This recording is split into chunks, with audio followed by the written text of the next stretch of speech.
आज भने चाहिँ हाम्रो दार्जिलिङको वेदर चाहिँ यस्तो भइरहेको छ हेर्नुहोस्, यस्तो दामी भइरहेको छ, यस्तो दामी देखिरहेको छ। वाह, सुपर नाइस। हेर्नुहोस् त, त्यो माथि देखेको चाहिँ भानुभवन हो। सेतोबाट चाहिँ त्यहाँ माथि चौरस्ताहरू छ हैन। त्यहाँ पर जू हो, त्यो पारि कञ्चनजङ्घा, हिमाल। हेर्नुहोस् त,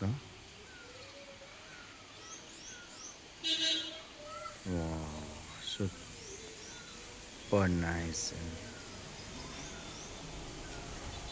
यहाँ मुनि देख्दाखेरि त राजबाडीहरू हो। त्यहाँ तल गुरुङ बस्ती, सिंहबडी।